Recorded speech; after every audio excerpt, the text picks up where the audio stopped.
Les îles Galapagos sont un lieu très important pour l'histoire, ainsi que pour la biologie, car cet ensemble d'îles, suffisamment proches les unes des autres mais dont la faune est restée isolée sur chacune d'elles, fut le site où l'hypothèse de l'origine des espèces, qui était alors avancée, s'est confirmée. Cette hypothèse, c'est que les espèces subissant une série d'événements externes doivent s'adapter pour survivre, tandis que les spécimens qui n'y parviennent pas meurent, et que ceux qui y parviennent garantissent que ces gènes et ces comportements deviennent prédominants. La sélection naturelle, qui a été étudiée au point de devenir un phénomène confirmé par différents scientifiques, le plus célèbre d'entre eux étant Charles Darwin.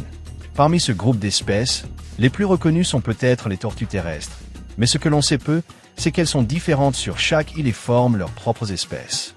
C'est pourquoi nous allons parler maintenant de la tortue géante de San Cristobal. Comme je l'ai indiqué, et d'après le nom de l'espèce, cette tortue appartient à l'île de San Cristobal. Il convient de noter que l'archipel des Galapagos appartient à l'Équateur, sur le continent américain. Cette île est, sur 80% de sa superficie terrestre, une réserve naturelle, son point culminant s'élevant à 730 mètres au-dessus de la mer, avec des zones arides, surtout près des côtes, et des endroits végétalisés. Cette espèce fait partie de ce qu'on appelle le complexe Chelonouadi, un groupe de tortues terrestres de grande taille, originaire de cet archipel. Cette espèce a été décrite de manière limitée, ou du moins je n'ai pas trouvé beaucoup d'informations la concernant. Ce sont des tortues de grande taille et apparemment d'après les comparaisons, elles mesurent plus que le torse et la tête d'un homme adulte. Cela doit leur conférer un poids se situant entre 50 et 100 kg, mais c'est une estimation personnelle, il est donc très probable que je me trompe. Elle présente une carapace gris foncé à noir, très large et dépassant la largeur de ses pattes, lui permettant d'y rétracter ses membres qui dépassent de son corps et de protéger la peau de ceux-ci, moins rigide, ainsi que sa tête. Le dimorphisme sexuel se caractérise par le fait que les mâles adultes ont une carapace en forme de selle, c'est-à-dire qu'elle présente une courbe vers le haut au bord frontal, tandis que chez les femelles, elle tend à être plus ronde.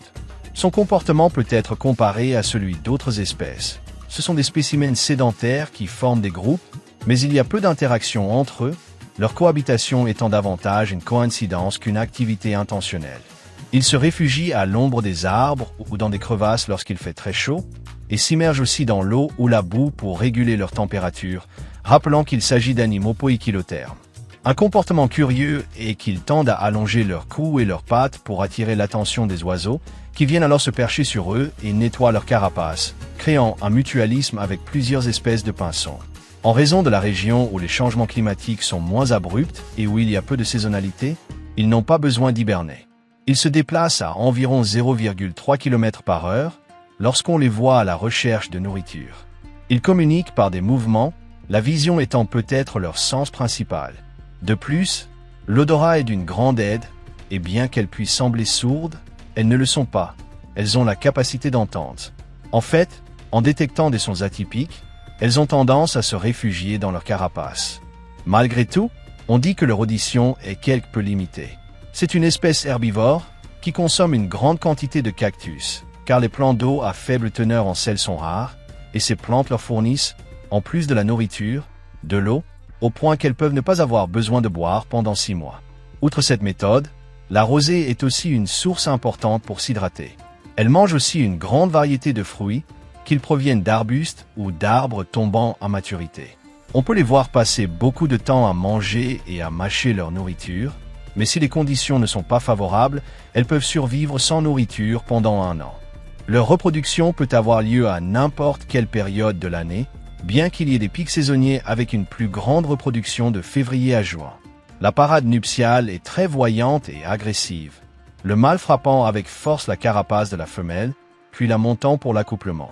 La femelle peut parcourir des kilomètres pour atteindre les sites de nidification dans des zones de sable sec, y creusant un nid avec ses pattes arrière, une tâche qui peut être très épuisante, et elle pond jusqu'à 16 œufs qu'elle recouvre ensuite, laissant le soleil les maintenir dans des conditions optimales.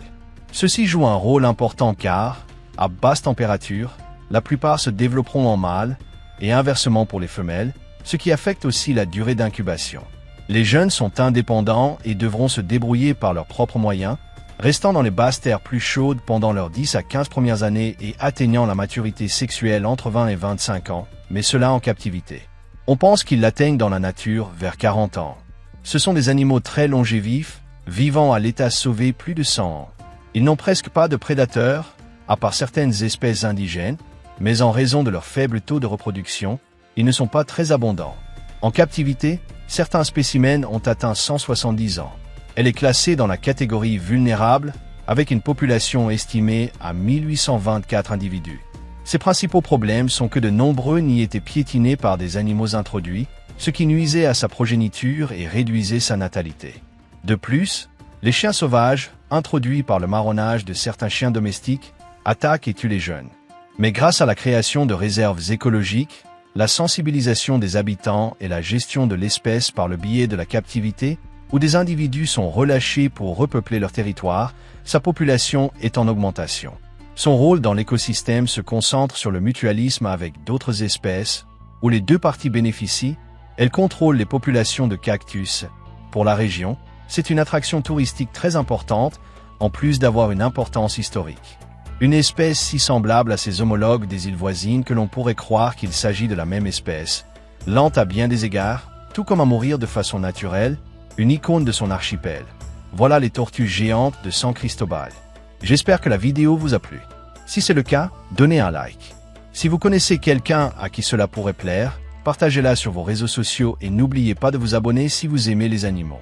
Si une question vous est venue, si vous avez une suggestion ou si vous voulez simplement commenter quelque chose, n'hésitez pas à le faire dans la boîte de commentaires. De plus, si vous êtes un grand fan de cette chaîne, activez la cloche de notification pour être parmi les premiers à voir les vidéos.